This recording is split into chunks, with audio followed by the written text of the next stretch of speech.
Hey, how's it going? My name's Nico, and I'm a therapist here at Heartland Wellness Center in Lowell, Indiana. And I'm here today to talk to you about anxiety. Who's nervous? So, one of the things that we commonly forget about anxiety is that anxiety has actually been our friend for many, many, many years. I mean, we gotta think, right? Before we had these nice walls around us, temperature control, locks on the doors, nice windows, all this stuff, right? Phones. We were out in the wilderness, alone, dark. Fire might be crackling, and all of a sudden a twig breaks. All of us immediately would start to raise up, look around, and wonder what's going to happen. Do I run? Do I fight? And in the end, that's what anxiety is really about.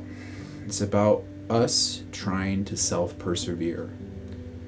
The problem is that when there's nothing in front of us that's an immediate threat, we start turning inwards on ourselves.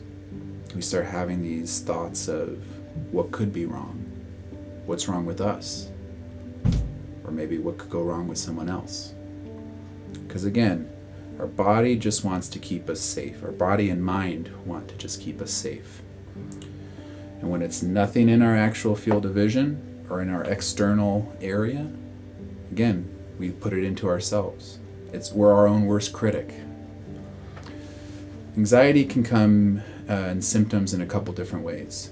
You can have teeth clenching, fist clenching, issues with your stomach. So a lot of times, a lot of stomach issues are actually tied to anxiety, or the other way around. You can have tightness in your chest, difficulty breathing, sweating, heart racing, racing thoughts.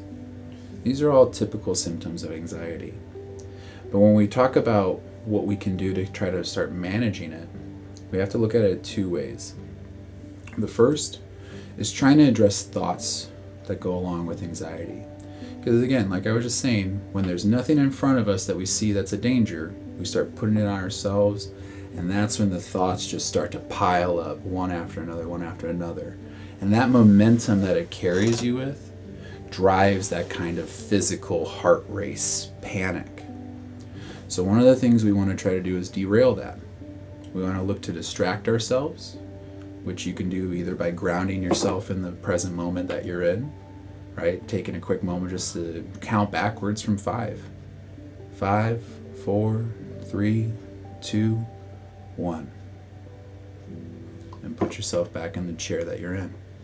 Not in the future and not in the past. We can also try to find challenge statements to challenge some of those thoughts. You know, a common anxious thought, right? You walk into a room full of new people and no one's going to like you. Are they really not going to like you? Or is that just kind of what you're putting into your head? Find evidence for or against the thought that you're having. Are they all wearing shirts that have your face with a giant red X through it? Okay, maybe it's time to go on to the next room. We don't need to be in that room, right? But more often than not, we can find evidence against the anxious thoughts that we're having. And those are what's known as challenge statements or challenge thoughts. The other aspect of anxiety is that it is this alarm system in our body. Many times it's not just the thinking that happens, and it's actually your body that starts to feel it first. So sometimes it's actually better for us to really go into our body instead of running away from these feelings or these thoughts or anxiety, and actually asking, where is that anxiety coming from in my body? For me, I get a lot of anxiety in my chest and the pit of my stomach. And one way that we can kind of address that somatic concern behind anxiety is that you just want to even just put your hand wherever you're feeling that anxiety most. A lot of people, like I said, will have tension in their shoulders or face. So maybe it's just a hand on the shoulder. But not like that fake kind, like actually one that you would want to have. Because if you think about it, if we see our friends in distress, or an animal like our dog or cat, right? If we see them stressing out, what's the first thing we try to do? Pick them up, pet them, put a hand on their shoulder, and offer them consolement through physical touch. Why can't we do that for ourselves? Are we not just as deserving of that as well. So find that place on your body wherever the anxiety is most, and just kind of give that moment to just place your hand on that area. Again, anxiety is an alarm that's telling us something is not safe, or at least that's what our body thinks and our brain thinks. So sometimes even the best way to talk about it is just letting yourself know, hey, I'm safe in this moment.